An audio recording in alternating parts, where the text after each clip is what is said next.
आपका मन भजन में नहीं लगता है, नाम जप में नहीं लगता है। अगर आपका मन नाम जप में नहीं लग रहा है तो ये कोई चिंता की बात नहीं है। बहुत सवेरे उठकर नाम जप करने वाले अगर दिन में पापाचरण करते हैं तो यह भी तो ठीक नहीं है। यदि नाम जप नहीं हो रहा है तो थोड़ा सा नाम जप करें। शेष दिन भर आप संपूर्ण शरणागति में रहें। संपूर्ण शरणागति। जैसे आज पानी बरस रहा है देहरादून में, लोग व्याकुल हैं, क्या करें क्या ना करें। कल श्री राम कथा है, तो भगवान की इच्छा हो तो जल बरसेगा, तो भगवान की इच्छा नहीं होगी तो पानी बंद हो जाएगा। इस प्रकार जाहि विधि राखे राम, ताहि विधि रहिए। संपूर्ण शरणागति जीवन में हो, इससे अच्छी कोई बात नहीं है। हर बात के लिए भगवान को कोटि कोटि धन्यवाद। मैं कई जगह पर देख रहा था, एक संत बता रहे थे, एक चिड़िया थी, जाने अनजाने में वो रेगिस्तान पहुंच गई। और जब वो रेगिस्तान पहुंच गई, वहाँ जल भी नहीं था, कोई पेड़ भी नहीं था, कोई साधन भी नहीं थे।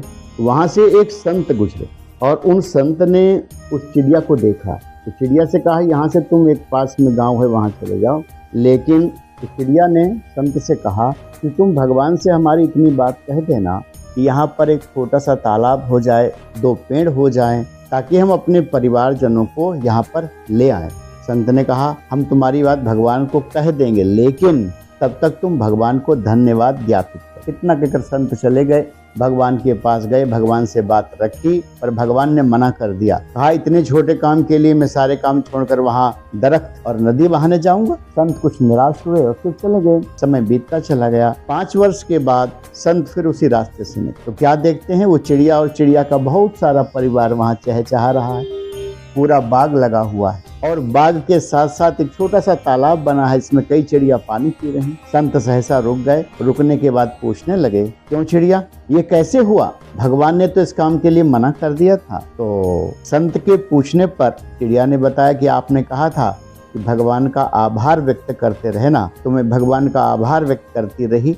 धूप लगे तो भी आभार व्यक्त करती थी, मेरे रेत में पाँव जलते थे तो भी मैं धन्यवाद भगवान की ओर देखती रहती। इतना कह करके उसके आंखों में जल भर आया कि मैंने भगवान को धन्यवाद दिया और भगवान ने हमारे धन्यवाद के प्रतिफल में आज यहाँ पर सुंदर तालाब, वृक्ष और हमारे परिजनों को खाने के लिए पर्याप्त भोजन की भी व्यवस्था कर। संत भगवान की ओर देख करके कृतज्ञ हो गए कि हे प्रभु, केवल आपने जो दिया है उसका अगर हम धन्यवाद करते हैं तो निश्चित ही जीवन में सब प्रकार के सुख सुविधा भी आ जाते हैं और आपकी शरणागति भी मिल जाती है। इसलिए अगर आप नाम जप नहीं कर पा रहे हैं तो कोई बात नहीं है। नाम जप कोई बड़ी चीज नहीं है। थोड़ा नाम ले ले और उसके बाद दिन भर भगवान की शरणागति में रहे।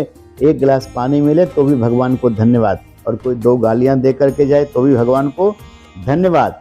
और गालियों के बदले में धन्यवाद को वाणी से ही व्यक्त नहीं करना, हृदय से। कहते हैं कृतज्ञता हमारे स्वभाव और हमारे व्यवहार में हमारे हृदय तक जब जाती है, कृतज्ञता का भाव जब स्थिर हो जाता है, तो वह कृतज्ञता, वह धन्यवाद निश्चित भगवान तक पहुंचता है और हम पर कृपा बरसती है। उस कृपा को कोई रोक नहीं सकता। इसलिए ऐसा ही करना।